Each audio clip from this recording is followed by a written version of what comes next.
officiellement officieux et officieusement officiel. Welcome to Godio TV.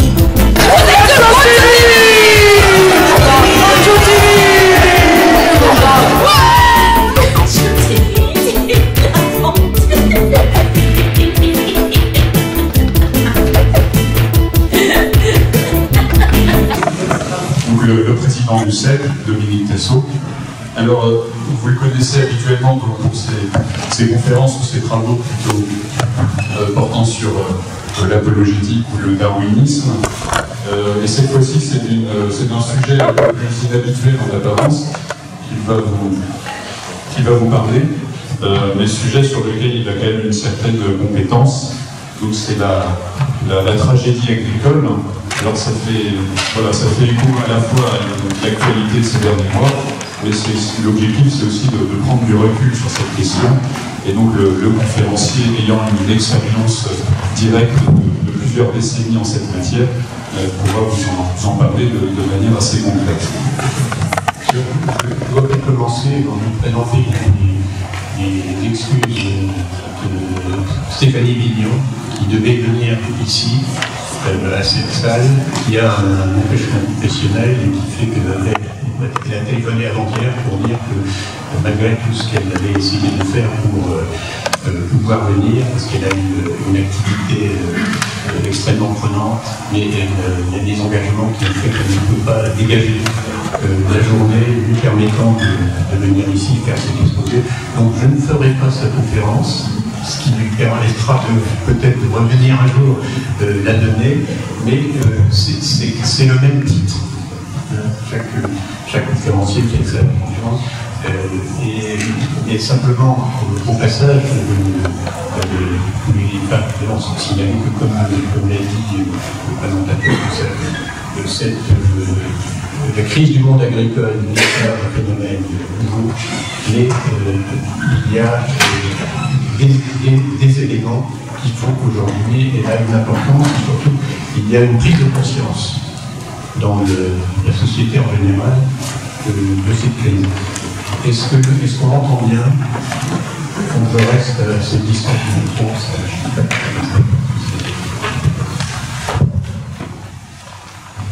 Donc, il y a aujourd'hui une sorte de révolte des agriculteurs. Alors, ça n'est pas un phénomène complètement nouveau, si vous voulez. Il y a eu dans l'histoire des révoltes d'agriculteurs, il y a eu ce qu'on appelait les jacqueries en France, il y a eu les révoltes de Pugatchov en Russie, par exemple, dont on parle dans les livres d'histoire. Vous avez eu, même au XIXe siècle, une révolte des vignerons du Midi, qui est quelque chose d'important parce qu'on a tiré à balles réelles sur la foule.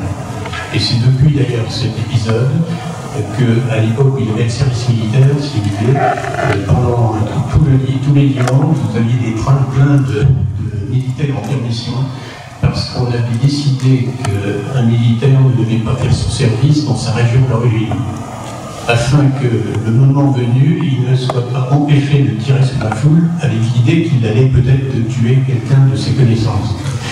Donc c'est pour vous dire que l'idée de révolte d'agriculteurs n'est pas une idée complètement nouvelle, mais il y a un élément différent qui fait que la crise actuelle est unique.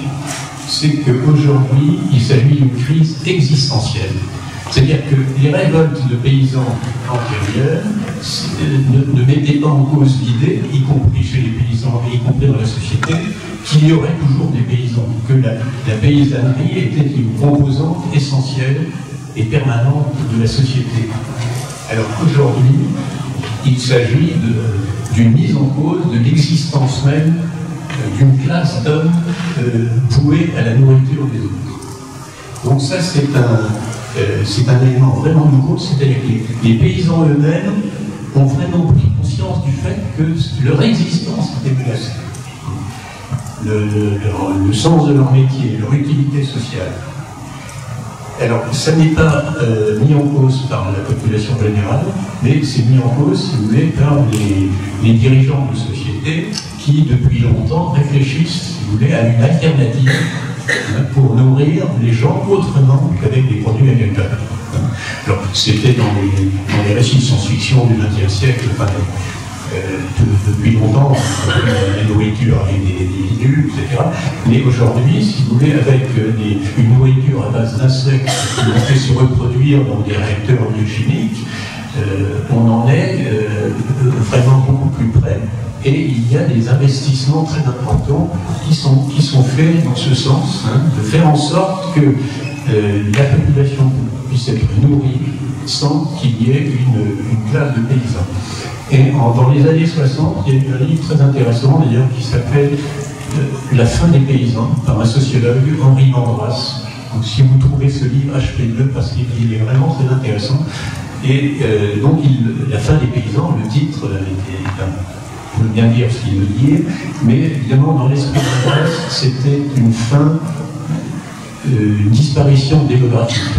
Et il voyait le pourcentage de la classe paysanne diminuait de façon très importante, alors depuis évidemment depuis 2 siècles, si on veut, mais c'était significatif, donc ça l'amenait à des considérations sociologiques très intéressantes, mais il n'imaginait pas que cette décroissance puisse aller jusqu'à 0. Et donc l'élément nouveau maintenant, c'est que la fin des paysans peut être la fin de l'existence d'une société avec des agriculteurs.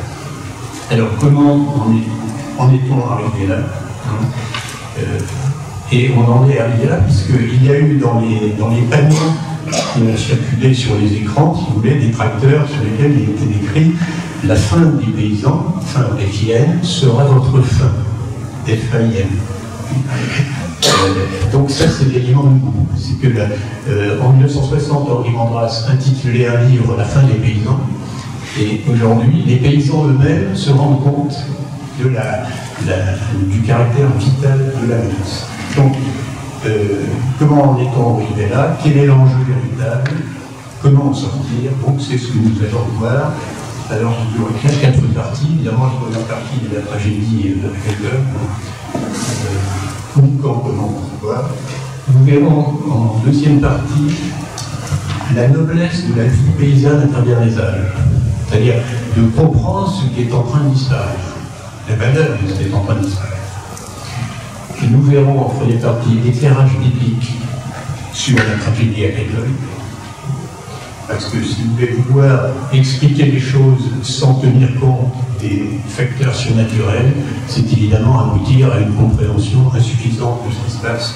Et nous comprendrons, enfin ça sera la 4e partie, que le salut des paysans, en fait, c'est le salut de la société tout entière. On ne peut pas séparer, évidemment, la classe paysanne de l'ensemble de la société. Alors, cette tragédie agricole, au fond, c'est le fait que le paysan est aujourd'hui incompris, méconnu et sous-prolétarisé. Donc ce sont des éléments, des dimensions dont il faut parler. Alors, où, quand, comment, pourquoi, où est-ce que ça se passe? Et ça se passe principalement dans l'Europe des 12. Si vous voulez, l'Europe de l'Est est moins concernée. Par exemple, la Pologne est une société dans laquelle les gouvernants, pendant très longtemps, ont fait en sorte de préserver de petites fermes. Il y avait une volonté politique. Alors, ça n'empêche pas qu'il y ait des manifestations d'agriculteurs en Pologne, mais ça c'est à cause des importations ukrainiennes. Ça n'est pas, c'est le problème de la concurrence des médias, ça n'est pas un problème existentiel, si vous voulez, pour la paysannerie polonaise, comme ça l'était chez nous. Et quand est-ce que cette tragédie commence?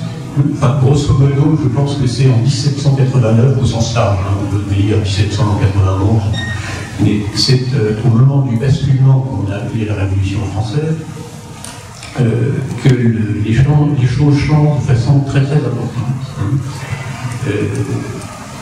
Alors, avec pas mal d'éléments, mais principalement le fait que c'est au XVIIIe siècle qu'avec les progrès de mécanisation, la productivité de l'agriculture augmente de façon significative.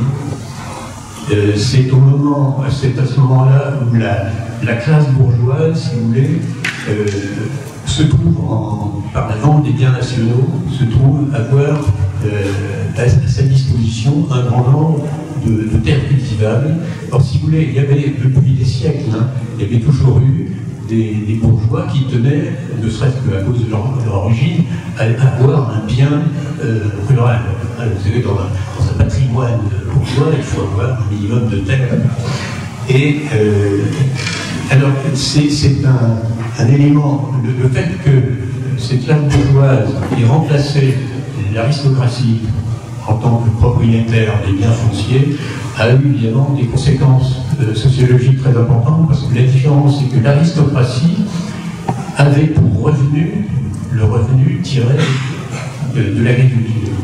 Tandis que le bourgeois qui investit dans la terre, il a des revenus par ailleurs. Donc la terre, c'est un élément de sécurité pour lui, c'est un élément sympathique, c'est aussi une campagne qui lui appartient, mais ça n'est pas existentiel pour lui. Donc, ça veut dire que le rapport entre les dirigeants et les paysans, si vous voulez, à partir de 1789, change de façon importante, parce qu'il n'y a plus la même, je dirais, le même intérêt vital à avoir, parce que le revenu, évidemment, c'est dans n'importe quelle société un élément absolument important, et donc entre celui qui fait valoir le domaine et le propriétaire du domaine, si vous voulez, le type de rapport a changé de façon très importante, c'est-à-dire qu'on est passé d'une société dans laquelle les propriétaires avaient des intérêts communs avec ceux qui faisaient valoir leur terre, à une société dans laquelle le propriétaire se contente une fois par an de venir toucher son fermage, si vous voulez, mais n'a plus le même type de rapport avec le paysan. Donc, et en particulier, c'est le passage du métayage au fermage. Alors le fermage existe depuis très longtemps, mais le passage du métayage au fermage a été un basculement très important, puisque le métayer, vous savez, n'investit pas dans sa ferme, donc d'une certaine façon il n'en est pas le seul propriétaire, mais la récolte est partagée avec le propriétaire, entre le propriétaire et le métayer. Donc il y a un intérêt commun. Alors que dans le système du fermage, évidemment, il y a déconnexion des intérêts. Et puis un phénomène très important, alors qui date quand même d'avant 89, c'est l'impôt en argent. Si vous voulez, pendant très longtemps, dans tout le système féodal, l'impôt sur la contribution du paysan au bien commun général, si vous voulez, était en nature.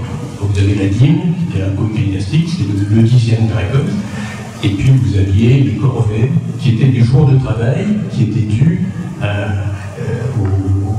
au seigneur, de manière générale, mais ces jours de travail, évidemment, étaient pris sur des moments où on n'avait pas besoin d'être présent sur la ferme.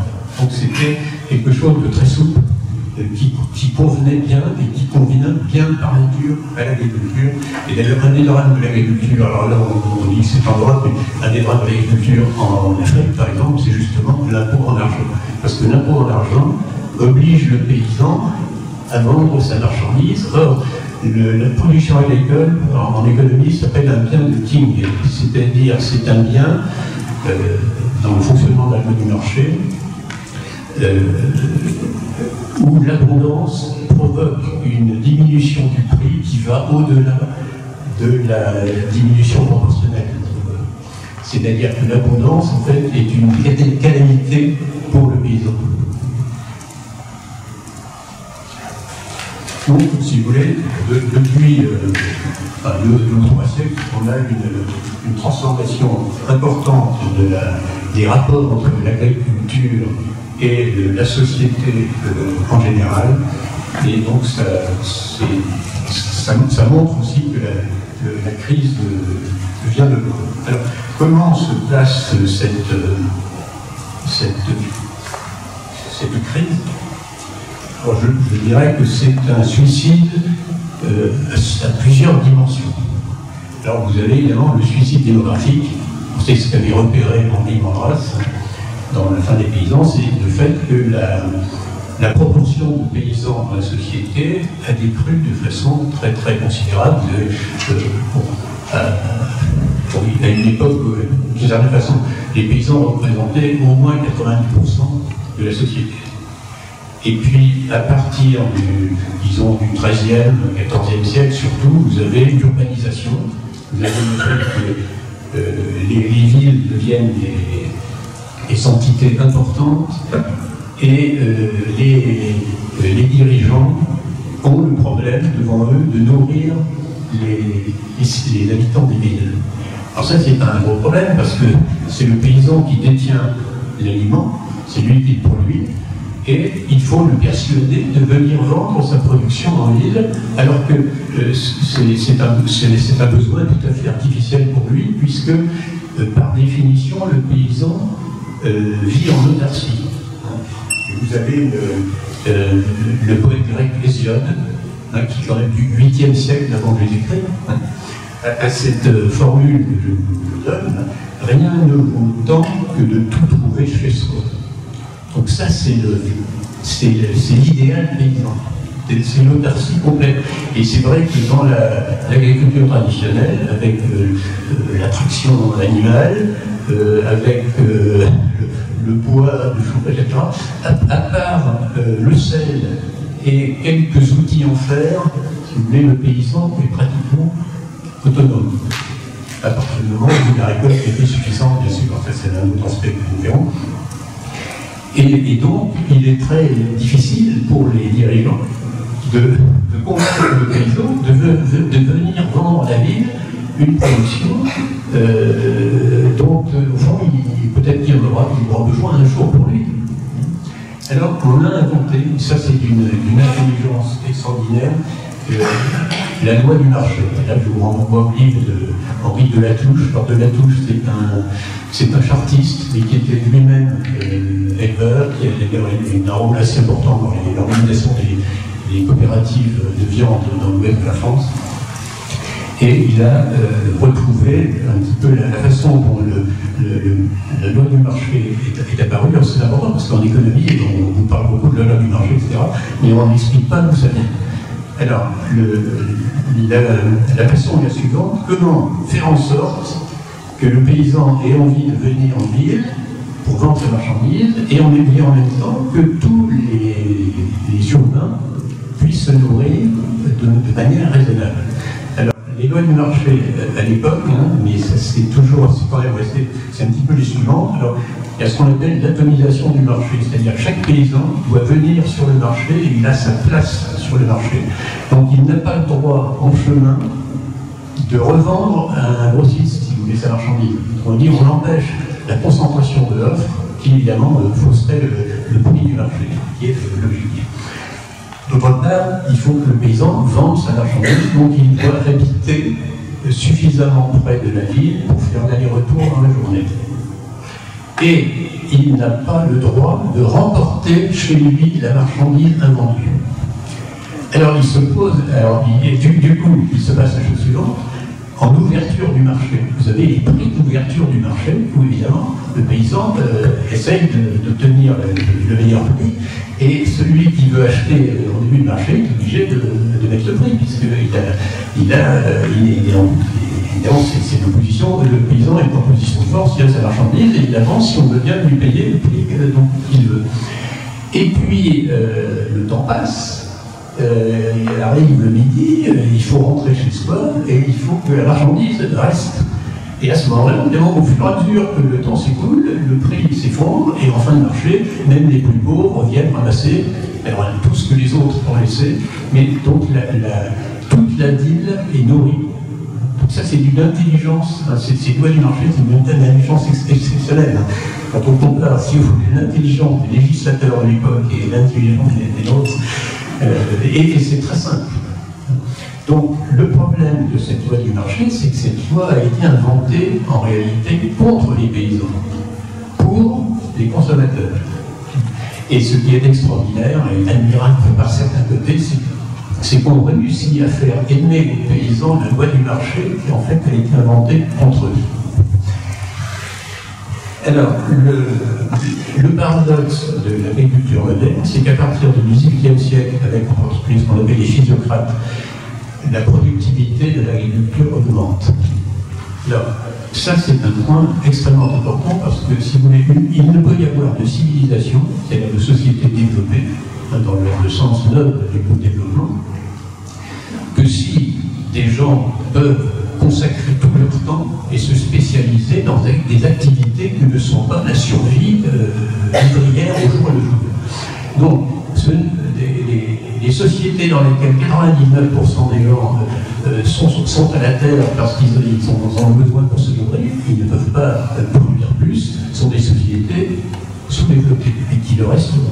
Donc, le développement de la société européenne, si on veut, surtout à partir du XVe siècle, parce que les grandes inventions ont été faites au Moyen-Âge.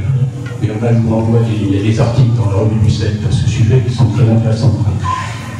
Donc, et les moines ont beaucoup contribué, si vous voulez, au progrès technique, pour une raison très simple, c'est que les moines ont besoin d'énormément de temps pour l'office, pour la prière, etc.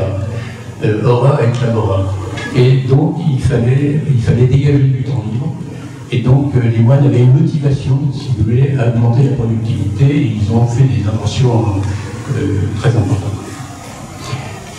Alors, donc, toute société développée a besoin d'une agriculture productive.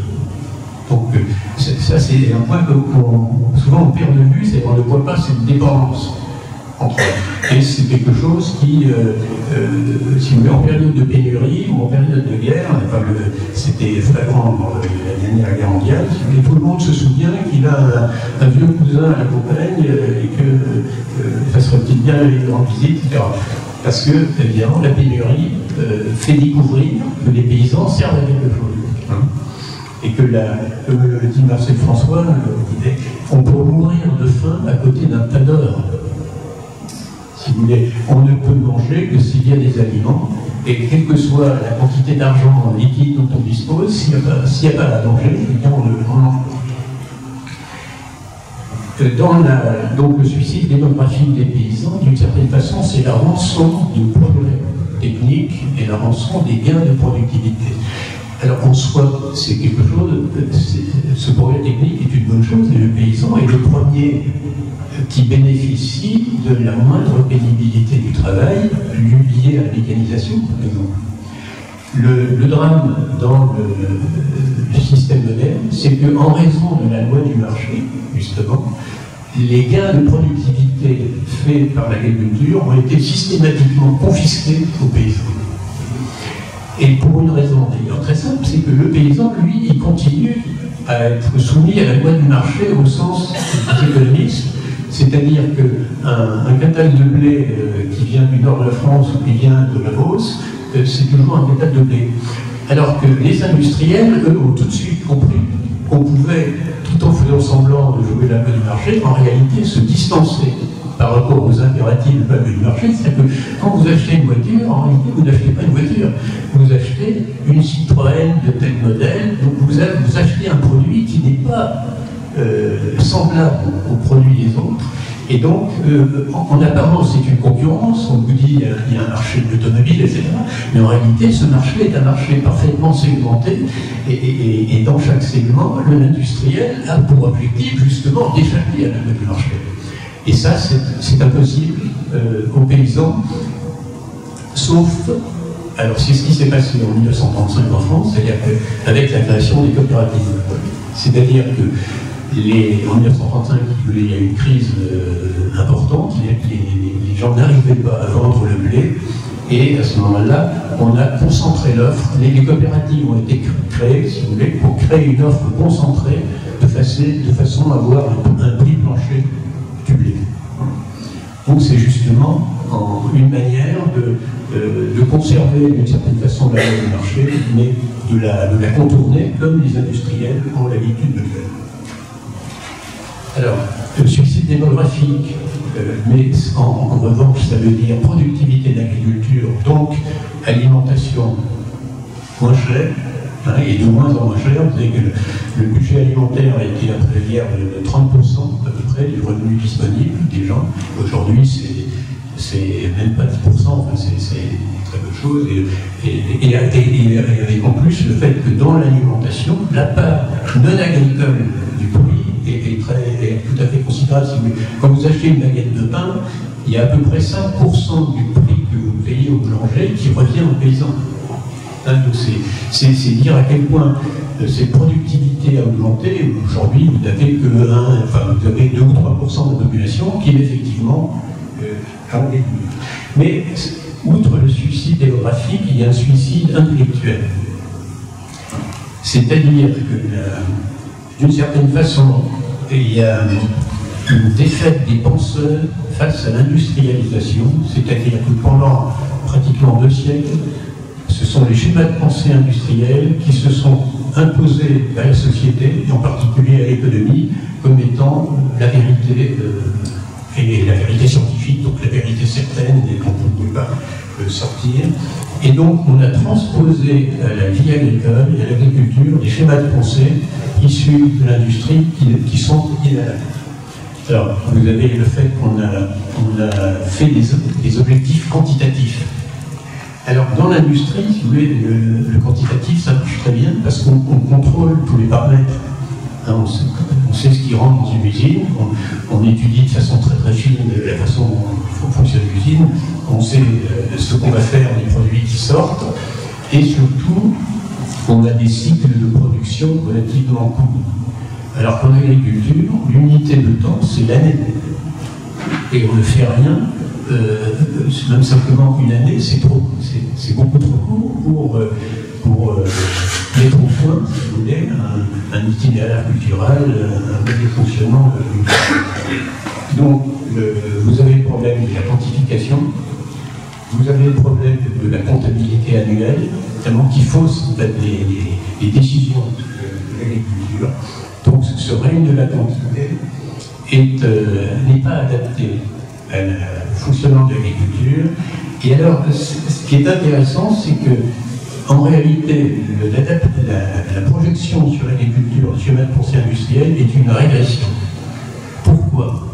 Parce que, vous savez, l'objectif, c'est de passer à la société post-industrielle.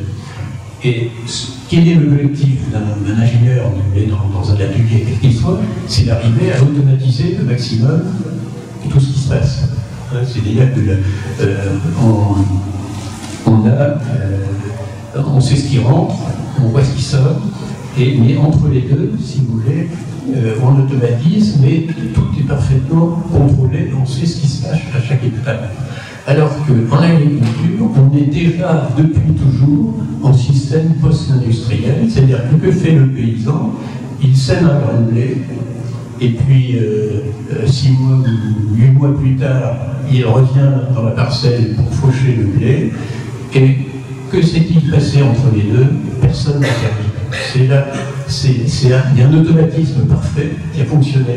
C'est la black box. C'est une boîte noire, le sol est une boîte noire. Ce qui se passe dans le sol, alors on essaye évidemment, il y a la biochimie qui est en jeu, il y a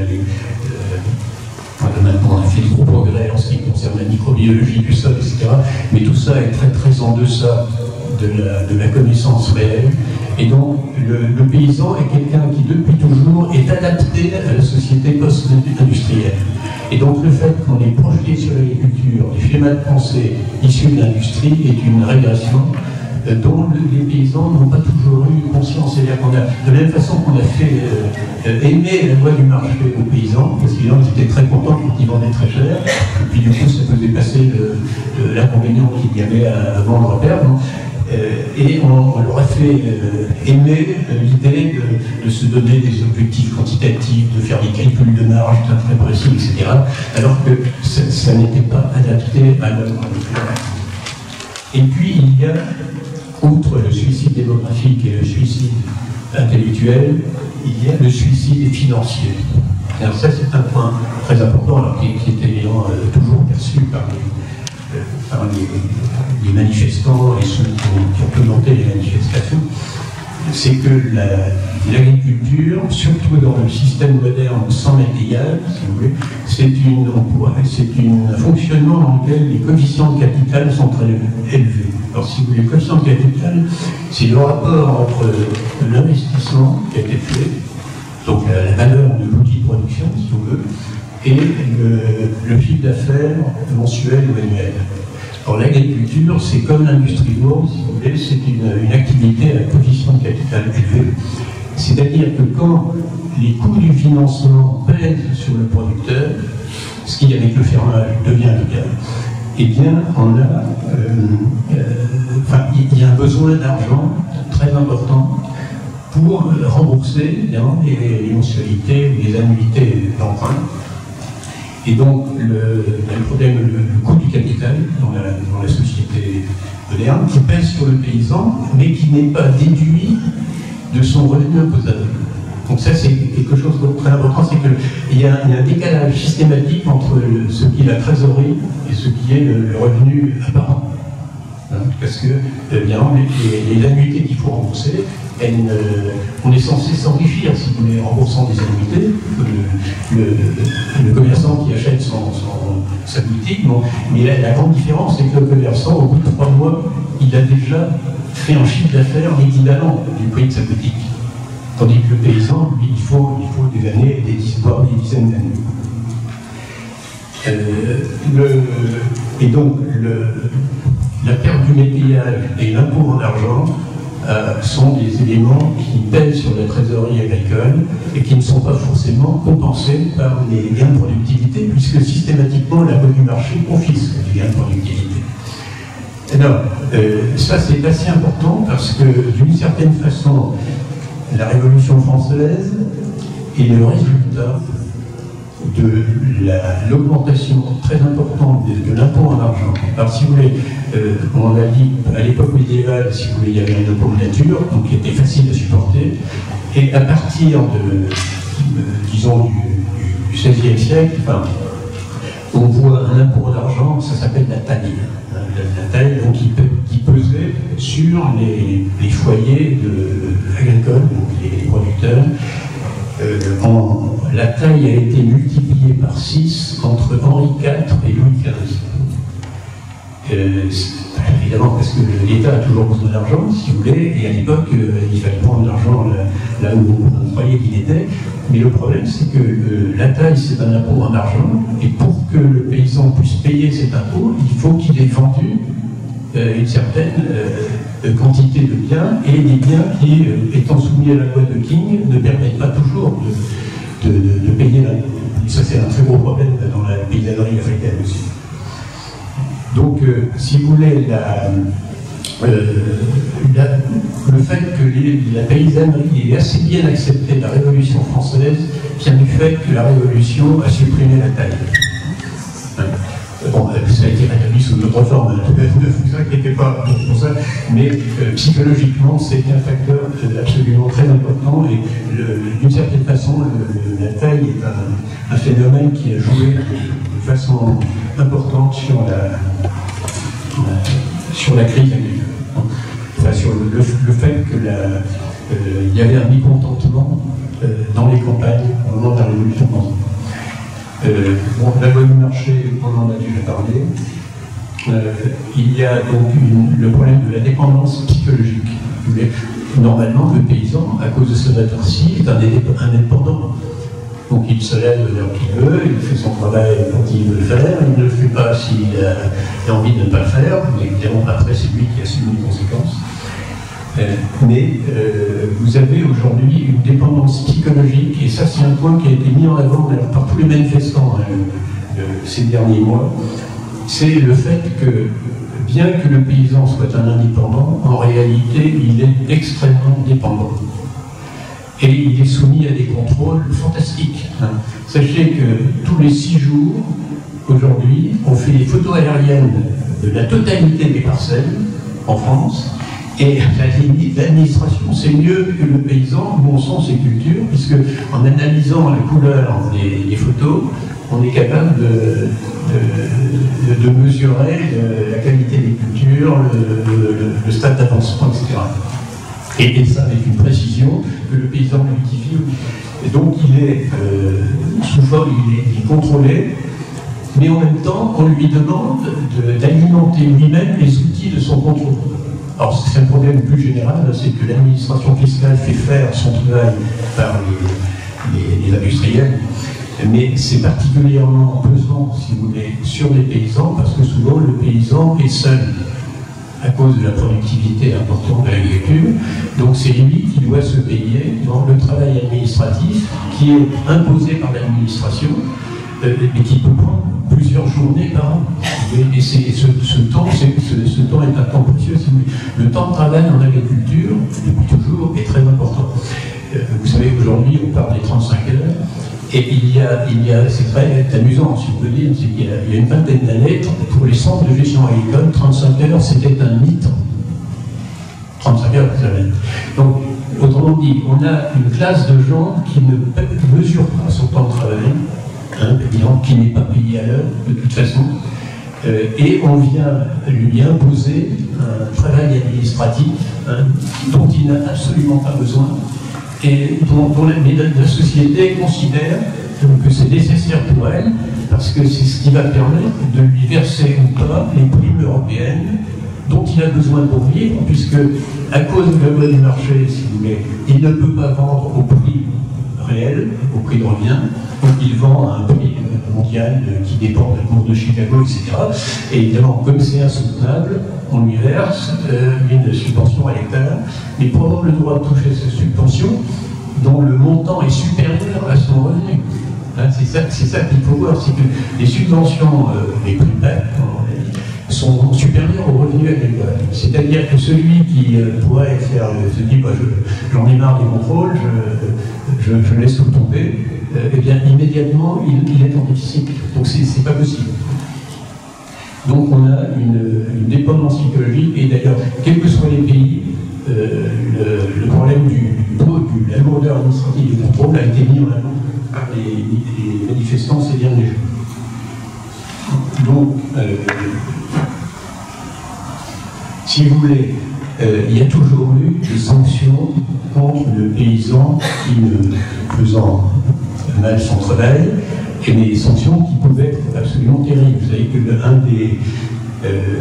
celui qui met de l'eau dans son lait au Moyen-Âge était condamné à boire de l'eau, mais une quantité d'eau telle que c'était une peine de mort. Alors évidemment, c'est le problème de la peine exemplaire qui est dissuasif par sa force même. Enfin, c'est tout le problème de la peine de mort. Mais donc, l'idée qu'il y ait des sanctions contre les gens qui ne font pas leur travail est une idée tout à fait légitime et normale dont la société a besoin. Mais ce qui tranche aujourd'hui, c'est que la sanction atteint ceux qui font leur travail. C'est-à-dire que la pénibilité, le travail du contrôle, etc., il faut prouver qu'on travaille normalement. Et prouver selon des règles qui sont imposées de l'extérieur. Donc ça, c'est vraiment quelque chose qui explique la récolte paysanne et le fait que c'est une sorte de suicide, mais en même temps, ça a aussi pour conséquence la malbouffe, mais on en reparlera peut-être un peu plus tard, c'est-à-dire que le règne de la quantité fait qu'on a toujours intérêt, si vous voulez, à produire beaucoup d'un produit pas cher.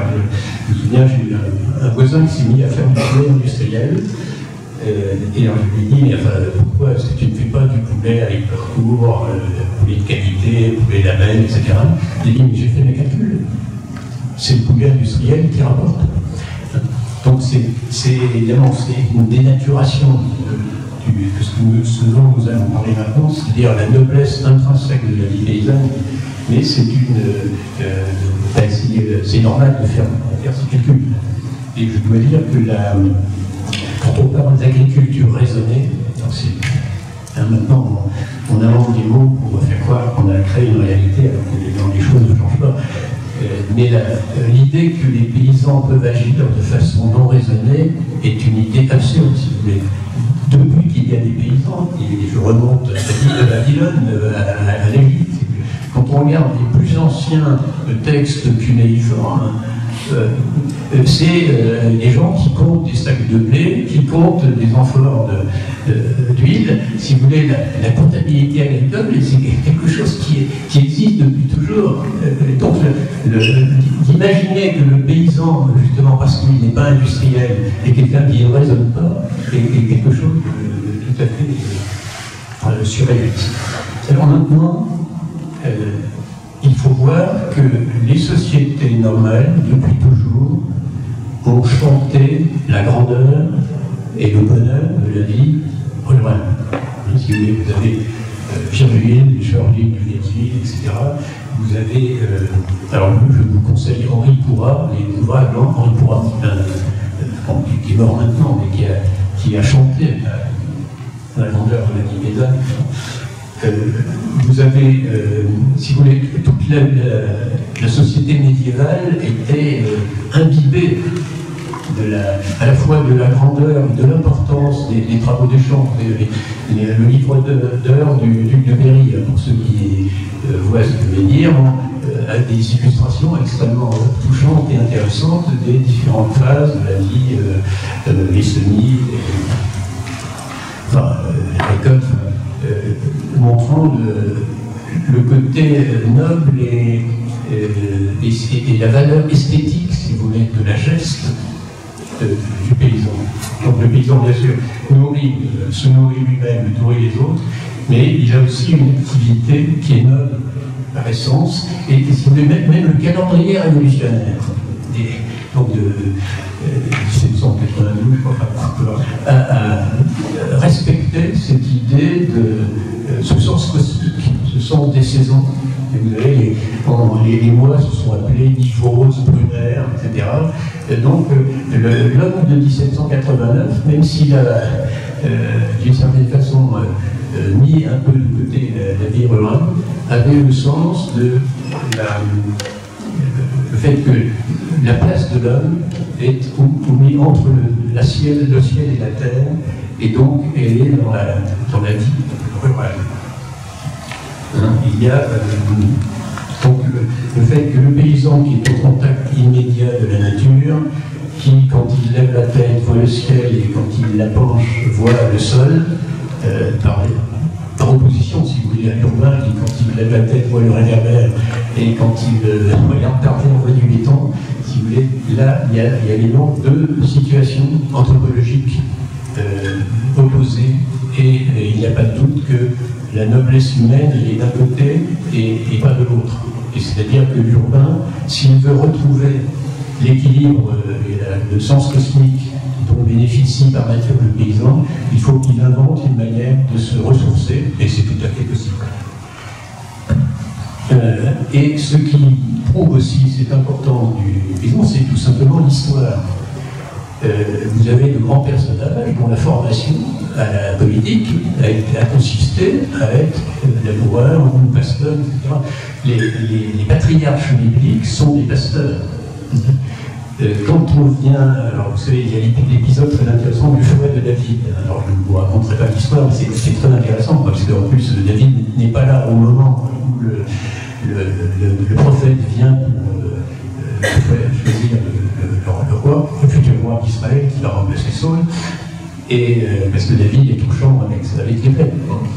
Et donc c'est un pasteur qui est choisi pour être le roi d'Israël, mais en même temps ce pasteur est peut-être le plus grand poète que l'humanité ait jamais porté.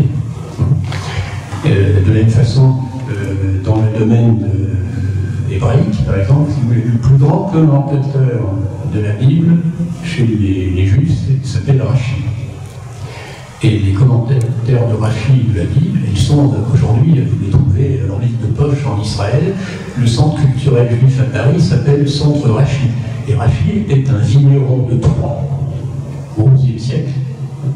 Donc le fait d'être vigneron n'est pas du tout un obstacle à la réflexion et à la connaissance approfondie de la Bible. Et vous avez un exemple antique très intéressant, c'est celui de Cincinnatus. Alors Cincinnatus, c'est un Romain qui avait montré sa valeur, évidemment, etc. Et puis à un moment donné, le Sénat le désigne comme consul et on envoie une délégation aller chercher Cincinnatus pour l'amener au consulat à Rome, et Cincinnatus était à sa charrue. Donc la charrue, et être à sa charrue, est quelque chose qui n'empêche pas du tout d'être un consul qui a marqué évidemment l'histoire romaine. Et dans le développement de la chrétienté médiévale, si vous voulez, les abbayes les bénédictines en particulier, ont eu un rôle très très important en défrichant. Alors on dit toujours les bénédictins ont défriché. En fait, ils n'ont pas défriché pour laisser en friche, ils ont défriché pour cultiver. Et il y a un mot très amusant, enfin, que ceux qui aiment le latin comprendront, donc je vous le donne d'abord en latin, c'est-à-dire à propos de celui qu'il faut pour être le bon père abbé d'une abbaye. Alors, on dit Malanus abatum ab oratorem quam oratorem. C'est-à-dire, nous aimons mieux un père abbé bon laboureur que bon orateur. Parce qu'effectivement, c'est la productivité de l'agriculture qui commande le développement de la société. Et donc la capacité pour l'abbaye à mener sa vie liturgique de façon correcte dépend de la productivité de la ferme de l'abbaye. Donc le rôle du père abbé, c'est d'abord d'être un bon laboureur. Vous savez, c'est la formule de Sully, le grand ministre d'Henri IV, labourage et pâturage sont les deux mamelles de la France. C'est quelque chose qui, à l'époque, était admis par tout le monde. Ça allait de soi. C'est tout simplement que le développement de la société dépend de la productivité de l'agriculture. Alors, cette valeur aussi de la vie paysanne, on se traduit aussi dans les proverbes, si vous voulez. On dit la terre ne ment pas. On parle du bon sens paysan. C'est des notions très, très, très vagues, mais ça rejoint aussi cette idée qu'on fait confiance au paysan parce que lui, il est en réel. Lui est en équilibre entre le ciel et la terre. Lui bénéficie justement d'un mode de vie qui est au fond le mode de vie normal de l'humanité. Donc il a une mission claire qui est de nourrir les hommes. Donc même si pour moi être paysan n'est pas un métier, c'est plutôt une vocation qu'un métier, mais malgré tout, parce qu'un métier on peut en changer, mais en fait on ne peut pas changer. Enfin, c'est très compliqué quand on est paysan de changer. Parce que en fait il faut quitter le sol. Enfin, le paysan n'imagine pas qu'il va déménager. Enfin, une fois après avoir épuisé la fécondité du sol, il va aller ailleurs. Ça, les civilisations qui font ça, elles sont vouées à disparaître. Dans les vraies civilisations, le paysan devant s'accroche au sol. Hein, c'est un secteur primaire. Donc il y a, si vous voulez, d'une certaine façon, une sorte de privilège dans le statut de paysan, et c'est peut-être un privilège à partager. Et ça, c'est une considération que nous verrons aussi, c'est comment on peut en faire, évidemment, pour que la noblesse de la vie paysanne puisse être, d'une certaine façon, partagée par tous. Alors maintenant, sur cette vie paysanne, la Bible a quelque chose à dire. Il y a un éclairage biblique. Et ça, alors souvent on dit, mais la Bible, c'est des questions de foi, d'honneur, de morale, c'est dans des règles religieuses, etc. Et la dimension scientifique et historique de la Bible, en général, est un petit peu mise de côté, pas du moins par l'exégèse contemporaine. Or, ça n'est pas du tout le cas. Et les mots de la vie paysanne, si vous voulez, sont omniprésents dans la Bible. Et si on fait un relevé statistique, si vous voulez, de ce qu'on appelle la fréquence des mots, la fréquence des occurrences d'un mot dans la Bible, on s'aperçoit que les mots de la vie paysanne sont aussi nombreux et parfois plus nombreux que les mots de la vie religieuse. C'est-à-dire que le mot chant, par exemple, est plus fréquent dans la Bible que le mot sacrifice. Le mot chèvre est plus fréquent que le mot pardon. Donc vous avez une omniprésence de la vie rurale, et beaucoup d'images de la Bible sont des images qui seraient incompréhensibles si justement la classe paysanne avait disparu. On parle du bon pasteur, on vous parle de l'agneau de Dieu, si vous voulez, toutes ces images dans les paraboles, la parabole du semeur, si on n'a jamais vu semer, évidemment on comprend vaguement quelque chose, mais il est certain que toutes ces paraboles sont des choses que le paysan comprend avec une profondeur beaucoup plus grande, parce qu'il vit d'une certaine façon tous les autres. Vous savez, les brebis reconnaissent le bon pasteur à la voix. Et ça, c'est quelque chose de tout à fait matériel. C'est-à-dire dans les systèmes où vous avez un berger collectif qui promène les moutons de tout le village pendant la journée, et puis le soir, il revient. Et les moutons, c'est très compliqué de séparer les moutons parce qu'ils ont tendance à être toujours ensemble. Mais les moutons reconnaissent très bien la voix de leur maître, et ils se séparent et ils rentrent dans leur étable sans difficulté. Donc c'est une parabole, c'est une image, et c'est une image évidemment dont la force est ressentie de façon beaucoup plus grande par celui qui sait ce que c'est qu'un troupeau. Or, Adam, qui est le prototype de l'homme, Adama, ça veut dire la terre. Adam, c'est le terreux, c'est l'homme de la terre. Et vous avez ce verset de la poussière. On dit tu es poussière et tu retourneras en poussière. Alors qu'est-ce que c'est que la poussière? Afar en hébreu, c'est à la fois le limon, c'est-à-dire les particules fines, et c'est l'argile. Donc il y a la poussière, c'est la teneur en argile, souvent qui fait la fécondité du sol. Donc, et quelle est la mission de Adam et des fils d'Adam, donnée par Dieu et répétée après le déluge à Noé, c'est d'occuper toute la terre. Donc la terre a été donnée à l'homme pour la cultiver. Le mot est déjà dans la Genèse. C'est-à-dire que l'homme est là pour prendre soin de la terre, pour la cultiver. Et quand vous survolez la France en avion, il y a quelque chose d'un paysage, enfin c'est quand même quelque chose d'extraordinaire, de voir à quel point la France est un jardin. Et il n'y a pas de friche, il n'y a pas de lieu qui ne soit pas entretenu d'une manière ou d'une autre. Même les forêts sont des lieux entretenus. Et donc ça, c'est la mission que Dieu a donnée à l'homme, d'occuper toute la terre. Et quand l'humanité a voulu échapper à cette mission, alors ça s'est produit à deux moments. Ça s'est produit au moment de la tour de Babel, si vous voulez, quand Némorod a voulu réunir tous les hommes sous sa gouverne à Babel, et donc concentrer tous les hommes dans une vie immense. Eh bien, Dieu n'a pas permis que ça réussisse. Et aujourd'hui, vous avez de nouveau un projet babélien qui, depuis quelques dizaines d'années, est en phase d'achèvement, qui d'ailleurs a repris dans certaines de ses constructions l'image de la tour de Babel. C'est particulièrement vrai pour Bruxelles et pour l'abbaye de Babel, pour ceux qui connaissent. En fait, Dieu veut que toute la terre soit occupée parce que la terre a été faite pour l'homme. Donc, il faut que tout ce qui a été créé ait une utilité. Alors, tout à l'heure, Francis Sanchez vous a expliqué à quel point tout le cosmos, justement, est fait pour l'homme, c'est-à-dire à l'unité pour l'homme, et que l'homme est appelé à contempler le cosmos. Mais c'est vrai à l'échelle du paysan.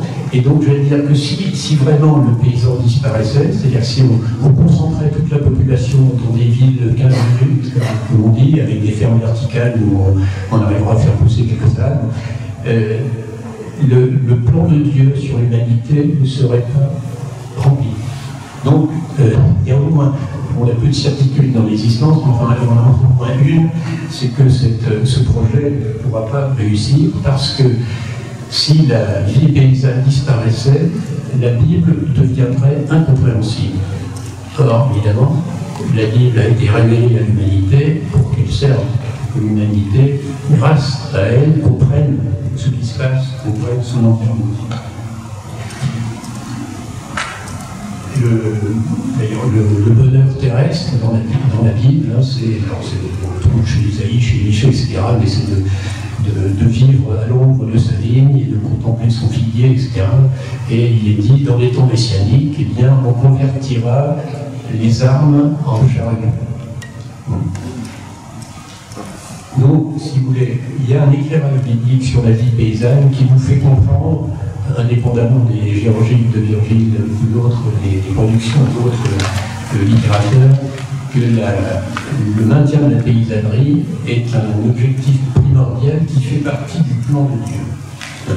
Alors, effectivement, le plan de Satan est de contredire le plan de Dieu, donc il est tout à fait normal que, dans la période que nous vivons actuellement, les choses ne soient pas selon les règles et selon le bon sens. Mais ça n'est pas propre aux paysans, si vous voulez. La tragédie agricole, c'est un aspect de la tragédie globale.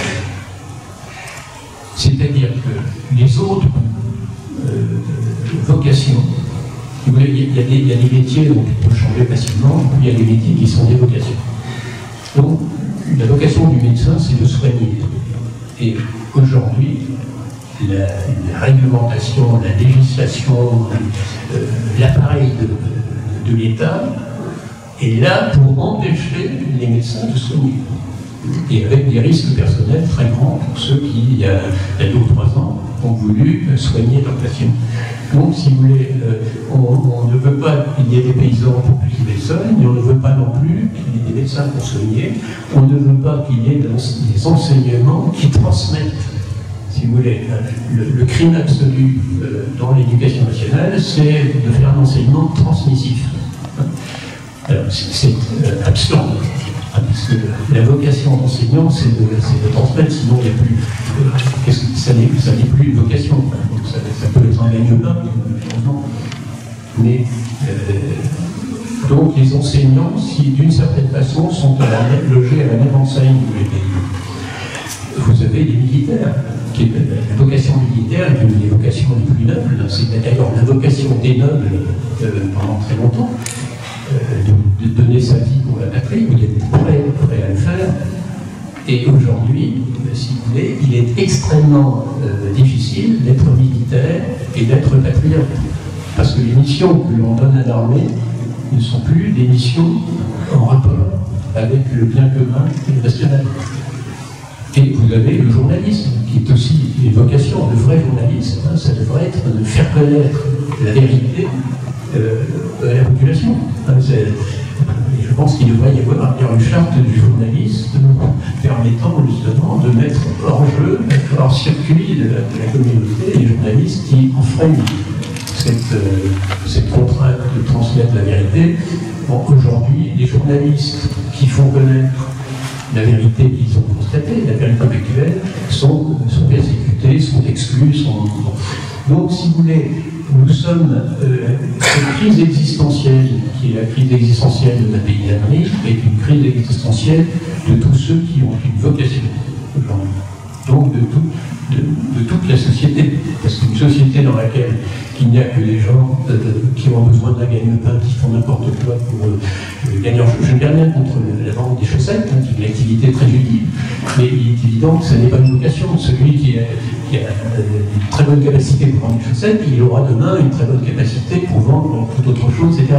Donc on est dans un... et il est bon qu'il y ait des gens qui gagnent leur vie de cette façon-là, mais une société développée, une société noble, au sens de n'importe quelle civilisation du monde, est une société dans laquelle les positions clés sont occupées par des gens dont c'est la vocation.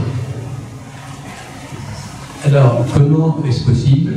Eh bien, c'est possible parce que, et ça c'est très difficile à admettre, beaucoup d'entre nous, si vous voulez, ont du mal à comprendre qu'il y a des gens qui veulent le mal pour le mal.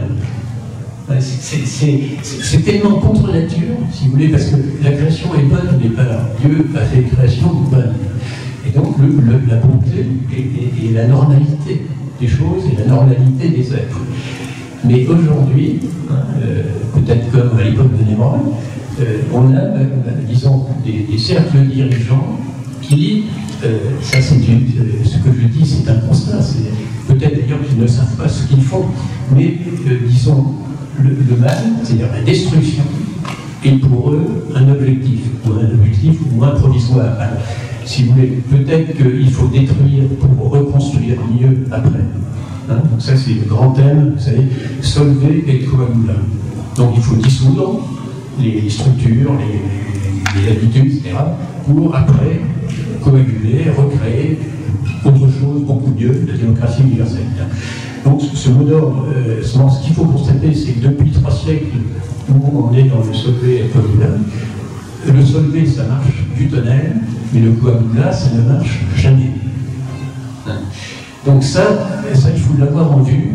C'est parce qu'on pourrait, évidemment, après le paysage que je vais tracer devant vous, on pourrait se dire que c'est peut-être, c'est un petit peu désagréable et c'est un petit peu pessimiste, etc. Pas du tout. Pas du tout, parce que, si vous voulez, diriger, c'est rendre possible les choses nécessaires. Et il est nécessaire aujourd'hui que les paysans aient le goût de leur activité paysanne, que les enseignants aient le goût de transmettre, que les médecins aient envie de soigner, etc. Donc, cette chose nécessaire, elle arrivera forcément, parce que c'est le plan de Dieu sur l'humanité. Alors, le plan de Satan est justement de contrer le plan de Dieu. Il faut bien comprendre que par nécessité théologique, le plan de Satan fait partie du plan de Dieu. Donc, il n'y a aucune incertitude à avoir sur l'issue de la crise actuelle, si vous voulez. Il y aura un jour, un moment où la productivité de l'agriculture servira à dégager dans la société du temps pour tout ce qui développe et tout ce qui est la vie.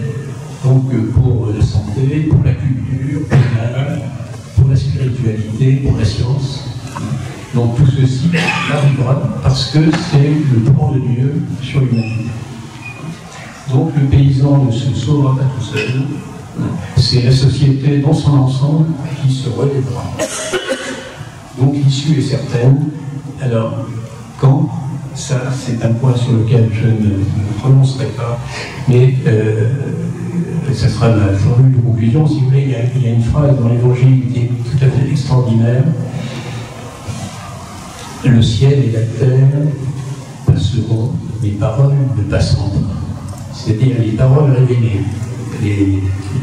Toute cette notion que l'on trouve dans la Bible sont des choses qui transcendent même les réalités les plus basiques du cosmos, de la société autour de nous. Donc, il n'y a aucune inquiétude à avoir sur ce qui va se passer. Par contre, il y a beaucoup d'inquiétude à avoir sur ce qui est en train de se passer.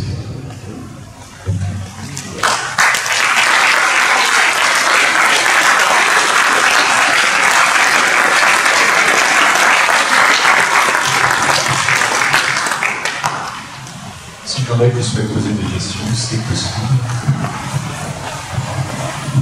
On a un peu de temps parce que le repas en réalité est à 12h30, mais on peut aller au restaurant à 12h15. On a le temps de questions. On a aussi du temps pour ceux qui ont le droit de casser leur vie pour se passer. Vous avez parlé du passage du métayer au fermage qui a mis en fait le paysan sous le coup de la boîte d'outils. Qu'est-ce que vous pensez du passage des droits d'ânesse aux méthodes de transmission actuelles? Alors, si vous voulez, la vocation paysanne, elle vaut pour toutes les sociétés. Donc, les sociétés qui pratiquaient le droit d'aînesse, si elles sont à l'aise dans ce système, c'est très bien. Et les sociétés qui ne pratiquaient pas le droit d'aînesse, donc c'est surtout les sociétés de l'Est de la France, également c'est très bien, seulement c'est très bien à condition d'avoir des procédures, en particulier de transmission des biens, qui soient adaptées. Or, effectivement, alors le droit d'aînesse, c'est un système très simple qui permet de préserver le domaine agricole. Donc en soi, c'est un très bon système, très simple. Maintenant, ça crée aussi des obligations. Alors dans une société comme elle, celui qui hérite du domaine, il hérite aussi d'un droit de soutien aux autres. Il a le devoir de doter ses sœurs, il a le devoir d'accueillir chez lui ceux qui n'auraient pas trouvé ailleurs de quoi faire carrière. Donc ça fonctionnait pendant 10 siècles et ça fonctionne très bien. Maintenant, ça n'est pas, alors ce n'était pas acceptable pour la Révolution française qui avait une vision très égalitaire, enfin, très simpliste au fond, du fonctionnement de la société. On est déjà dans l'individualisme avec le XVIIe siècle en avant. Alors le problème des sociétés ne pratiquant pas le droit d'aînesse, c'est que la transmission des domaines se fait de façon égalitaire et ça a eu pour conséquence, entre autres, la division des domaines, la division des parcelles. Quand on regarde le cadastre, en particulier le cadastre forestier en France, vous avez des parcelles de quelques arbres, un très grand nombre de parcelles, parce que depuis 1789, ça fait quand même 7 ou 8 générations qui se sont succédées, et à chaque fois, on a coupé en morceaux, et ça a eu pour conséquence, alors ça a été dramatique au XIXe siècle et même début du XXe, vous avez beaucoup de familles paysannes où il n'y avait que 1 ou 2 enfants, justement, pour ne pas partager l'héritage. Donc ça c'est une régression sociologique très, très importante, hein, parce que c'est quand même l'exode rural qui a nourri le développement industriel, et nourri avec des gens qui n'étaient pas forcément sous-qualifiés. Si vous voulez, le problème c'est que tout le monde fait des études, donc les gens intelligents ils font des études plutôt meilleures que les autres, alors, il y a plusieurs formes d'intelligence, hein, je vous accorde ça tout de suite. Mais donc maintenant, on n'a plus, si vous voulez, le réservoir qui a été très très important de gens intelligents n'ayant pas fait d'études. Parce que ce sont eux qui font progresser la société. Moi, quand j'ai commencé à travailler, la moitié des ingénieurs français étaient des ingénieurs maison. C'est-à-dire des gens qui n'avaient pas de diplôme d'ingénieur, mais qui remplissaient très bien la fonction d'ingénieur, parce qu'ils l'avaient acquis par eux-mêmes. Donc, si vous voulez, la société égalitaire, les divisions des héritages à chaque génération, ça a de bons côtés, c'est-à-dire que chaque héritier a quelque chose, mais encore faudrait-il que la société anticipe sur les conséquences des décisions qu'elles ont prises. Alors ça, c'est le problème de l'idéologie. Et aujourd'hui, on fait des choses par idéologie, parce que l'idée est plaisante. Alors, par exemple, l'écologie, la bio, alors on fait du bio, parce qu'aucun politique, si vous voulez, n'ose dire qu'il est contre le bio. Mais donc ils sont pour, ils ne savent pas pourquoi ils sont pour, parce qu'ils ne connaissent pas le problème. Donc ça, ce fonctionnement idéologique des sociétés est évidemment une régression énorme, hein, par rapport à la législation du Moyen-Âge, où évidemment les gens qui émettaient des règlements prenaient le temps de voir les conséquences de façon fine et de façon globale pour l'ensemble de la société. Et évidemment, ce sont des choses qu'on ne peut pas décider par un vote.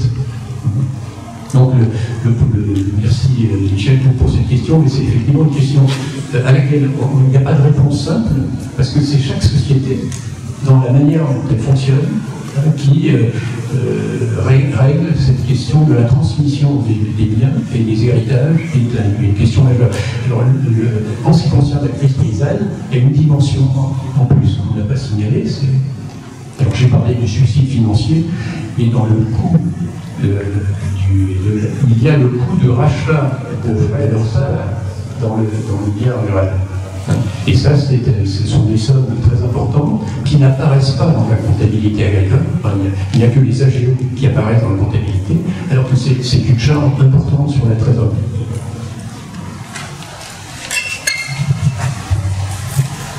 Merci beaucoup pour la conférence. Je voulais juste revenir sur une petite chose.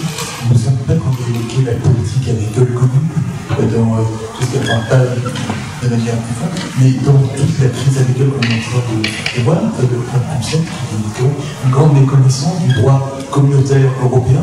Et en fait, il y a une fixation sur le gouvernement, sauf que c'est une compétence partagée de l'Union européenne, que celle de la politique agricole commune. Donc, on s'adresse au gouvernement sans prendre en compte que c'est une compétence exclusive de l'Union européenne de parler de la libre circulation des personnes et des capitaux. Donc déjà, ça limite énormément le champ d'action du gouvernement sur la question. Donc ça, je pense que ça limite aussi les capacités des paysans de pouvoir lutter contre la concurrence des autres pays, etc. Donc, je pense que c'est un constat assez criant. Et même dans les associations de coopération agricole, etc., et dans les syndicats agricoles, on voit qu'il y a une stéréotypation. On se tournerait vers des experts, on voit l'Union européenne, et je pense que c'est une nécessité aussi d'aller un peu plus loin dans l'analyse uniquement. Si vous voulez, primum vigere, deinde philosophari. Donc, les syndicats agricoles, ils sont dans une logique de survie. Et à court terme, la survie, c'est d'essayer de grappiller quelques primes en plus, d'éviter quelques impôts en moins, etc. Mais évidemment, c'est hors sujet par rapport à la perspective que nous avons tracée. Maintenant, il y a une dimension, effectivement, que vous avez signalée qui est très importante. C'est que, je dis tout à l'heure, il faut bien prendre conscience du fait que les cercles dirigeants sont des cercles dont l'objectif est un objectif de mauvais. Mais les cercles dirigeants ne sont pas les gens qui apparaissent devant les téléviseurs comme étant les dirigeants. Ceux qui comptent, c'est ceux qui prennent les décisions. Ce n'est pas ceux qui font passer les décisions déjà prises auprès des populations. Donc ça c'est, votre question en fait en soulève une autre. C'est le problème du côté complètement archaïque, de la démocratie dite représentative. C'est-à-dire qu'on a des gens qui sont élus avec une compétence universelle, qui vont prendre des décisions sur des choses qui n'ont aucune qualification particulière. Moi, je rappelle le cas de Cléopâtre. Cléopâtre, vous savez, c'est une reine d'Égypte, et César voulait épouser Cléopâtre. C'est connu, je pense que même ceux qui n'ont pas eu l'enseignement transmissif dont j'ai pu bénéficier de ça. Et Cléopâtre, alors César était déjà marié. Cléopâtre est venue pendant 3 ans à Rome faire le siège du Sénat pour obtenir de pouvoir épouser César. Et le Sénat n'a jamais accepté. Pourquoi? Le Sénat à Rome, c'était un organe influent, important, tout simplement. Parce qu'ils considéraient que ce n'était pas de leur ressort, que le mariage c'est une notion sociétale qui relevait de la société, alors que eux, le rôle du Sénat, c'était la sécurité, la guerre, et donc, tout en étant le corps représentatif constitué le plus important à Rome, ils ne s'estimaient pas compétents pour légiférer sur des questions sociétales. Aujourd'hui, nous avons des députés dont les qualités personnelles ne sont pas toujours flagrantes, si vous voulez, dont les mérites humains ne sont pas toujours flagrants, et qui croient être capables de décider d'enjeux sociétaux dont l'humanité n'a jamais voulu, depuis des siècles et des siècles, prendre en considération. Alors ça, ce système de démocratie dite représentative, avec à vocation universelle, c'est quelque chose qui est à la fois condamnable et de toute façon qui va périr. Et je vous rappelle que dans le serment du jeune Paume, alors il y a, vous savez, les députés avaient prêté serment de ne pas se séparer avant d'avoir établi une constitution. Alors il y a un député qui ne lève pas la main. Et c'était un député qui était tout à fait favorable à la Révolution. Alors il s'appelle Martin de quelque chose, vous trouverez ça facilement. Alors pourquoi est-ce que ce Martin n'a pas levé la main alors qu'il était pauvre? C'est parce qu'il ne s'estimait pas mandaté par les électeurs pour ça. Il avait été élu, c'était l'Assemblée, enfin c'était pas une Assemblée constituante, c'était l'Assemblée, donc il était élu du tiers-État, il était venu pour régler les problèmes financiers du royaume, qui étaient les problèmes les plus importants à l'époque. C'est pour ça que la guerre d'indépendance américaine, d'une certaine façon, est la cause immédiate de la Révolution française. c'est quelque chose qu'il faut éventuellement parfois rappeler aux Américains, parce que notre ami Francis en fait parler tout à l'heure des Américains. Les familles américains ont une dette de ce point de vue-là importante envers Louis XVI. Mais effectivement, vous montrez, il y a des enjeux très importants dans le fonctionnement de nos sociétés et il y a un décalage prodigieux entre le fonctionnement légal, en plus avec l'Europe. Mais si vous voulez, justement, l'Europe n'est pas une émanation des pays. Elle se donne comme ayant l'apparence d'une émanation des pays, parce qu'effectivement, il y a des députés européens qui sont désignés par tous les pays. Et si vous voulez, les mêmes députés européens qui recevaient volontiers les manifestations de paysans il y a un mois et demi, ces mêmes députés européens ont voté sans état d'âme un contrat avec la Nouvelle-Zélande, dans lequel l'Europe s'obligeait à importer chaque année 30 000 tonnes de viande et 10 ou 12 000 tonnes de beurre. C'est-à-dire qu'on est complètement en dehors de la loi du marché. Autrement dit, on fait fonctionner les paysans avec la loi du marché, mais en réalité, on crée une obligation d'importer des aliments dont personne ne peut dire s'ils sont effectivement utiles ou pas pour nourrir la population. Donc on a, si vous voulez, les députés européens, leurs électeurs ne savent pas ce qu'ils font parce qu'ils ne voient pas les conséquences. Donc mais si vous voulez, pour ça c'est un problème plus général qui n'est pas le sujet de cette conférence. Merci beaucoup. Je vais, par rapport à votre question aussi, apporter, j'ai un frère qui a beaucoup géré les questions de PAC au ministère de l'Agriculture, et je voulais dire que vous avez à la fois raison et pas complètement vous nuancer ce que vous dites. C'est-à-dire que vous avez raison dans le sens où je peux témoigner que mon frère a eu à gérer la situation suivante. Le ministre, d'ailleurs, pour acheter la paix sociale avec les agriculteurs, avait distribué des aides d'une manière pas tout à fait conforme au règlement de la PAC. Et l'instant d'après, arrive le contrôle de Bruxelles, 2-3 ans après, et mon frère essaye de sauver les agriculteurs parce que, figurez-vous qu'à ce moment-là, les aides doivent être restituées. Mais on se dit, il eût été logique, puisque ce n'est pas la faute des agriculteurs, c'était le ministère qui avait donné ces argent. Qu'on laisse les agriculteurs qui risquent d'en mourir, d'avoir à rendre ça économiquement leurs aides et que la France paye pour les erreurs qui sont les erreurs de la France, eh bien non. Lorsqu'on n'a pas pu prouver qu'on avait réussi à rentrer dans le règlement, il a fallu reprendre l'argent aux agriculteurs qui risquaient de nous mettre sous la porte. Donc effectivement, ça va dans notre sens, dans la mesure où on voit à quel point le système à 2 étages finit par cogner l'agriculteur et pas le pays qui fait pouvoir de transmission.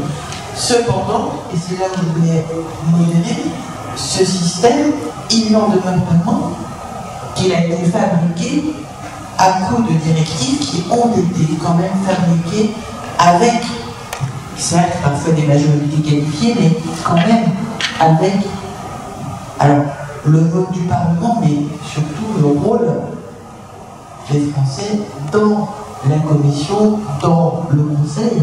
Et le Conseil, qui a mis un représentant des chefs d'État et du gouvernement, peut bloquer à peu près n'importe quoi.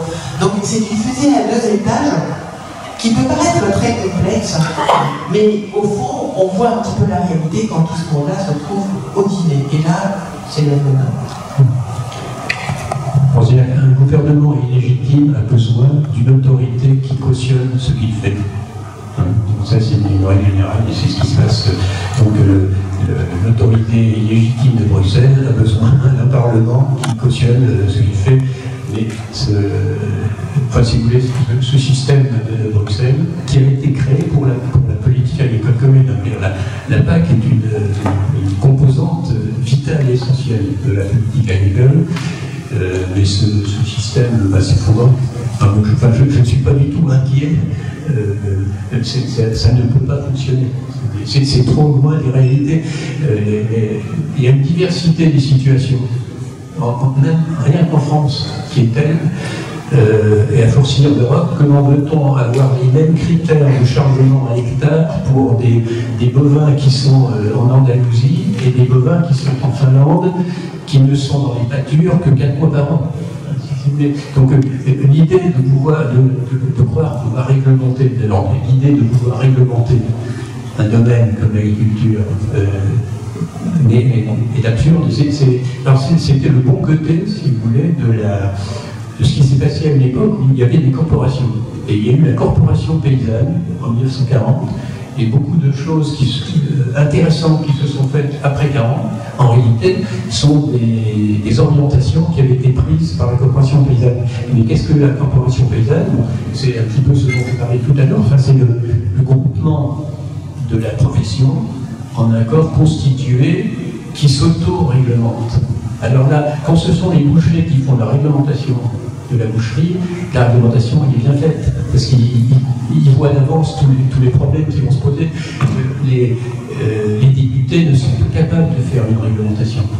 Aujourd'hui, on confond la loi et le règlement. On veut que les députés européens votent sur la dimension des châteaux. Bon, c'est absurde. Enfin, c'est pas très absurde, c'est bien absurde. C'est destructeur, si vous voulez. Ça ne peut pas fonctionner et ça ne fonctionnera pas. Donc moi je suis d'une tranquillité complète sur le sort de l'Europe. Cette Europe, elle va s'écrouler. Elle ne peut pas fonctionner, elle ne fonctionne pas, elle ne fonctionnera jamais. Et en attendant, on subit les conséquences. Ceux qui payent les pots cassés, c'est toujours les mêmes.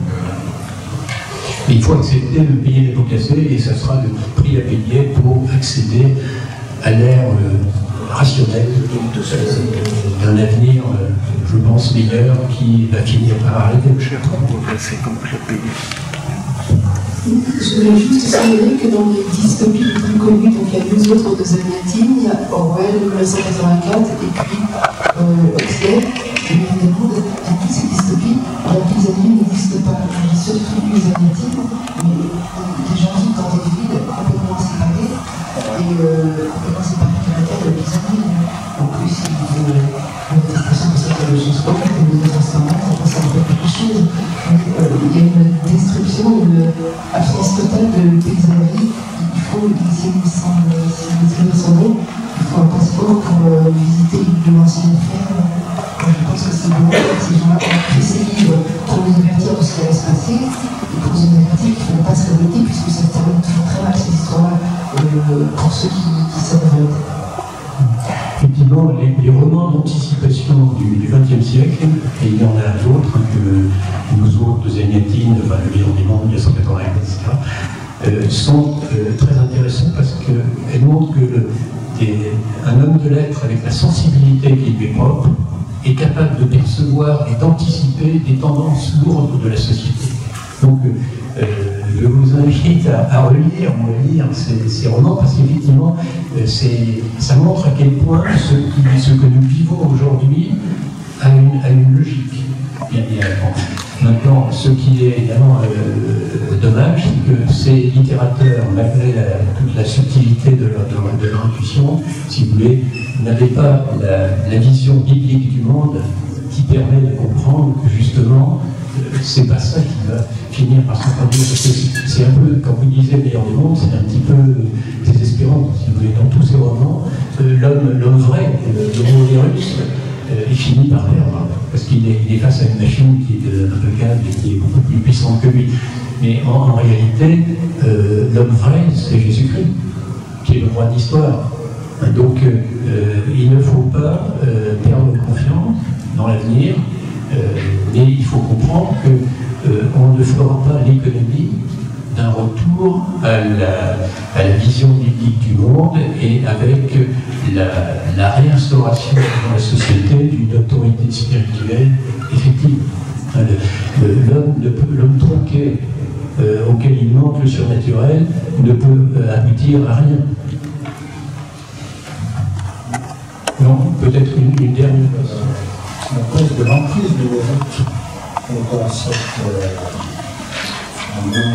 déliquescence sociétale et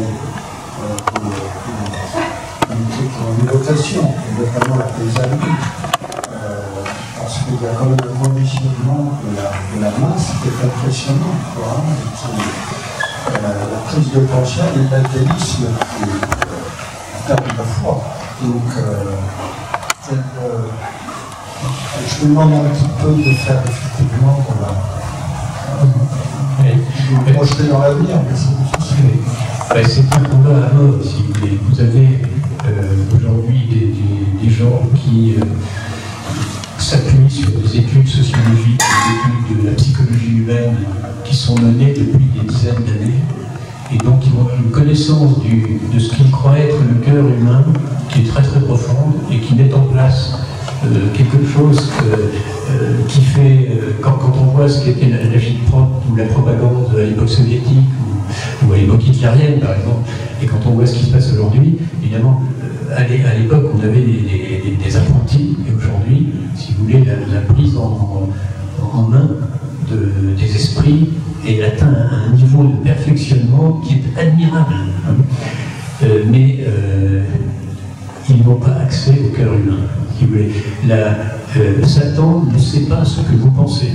Alors il peut le deviner, parce qu'il connaît très bien votre comportement, il connaît votre clic, etc. Mais il y a dans l'homme une dimension inconnaissable et insaisissable. C'est ce qui fait que l'homme est homme, et ça, même celui qui est complètement englué dans le système de propagande, il reste humain. Et Roberto de Mattei disait, c'était une idée d'être ça, il dit, mais si les gens restaient pendant 15 jours sans téléviseur, ils redeviendraient normaux. Si vous voulez chasser le naturel, il revient un peu galop. Donc, si vous voulez, justement, ce qui montre l'échec de la propagande, c'est le fait qu'elle ne se maintient qu'à condition d'être constamment répétée, renforcée, etc. Et si la propagande s'arrête, eh bien la vie revient. Donc c'est un combat à mort, mais je pense que nous savons qui va gagner.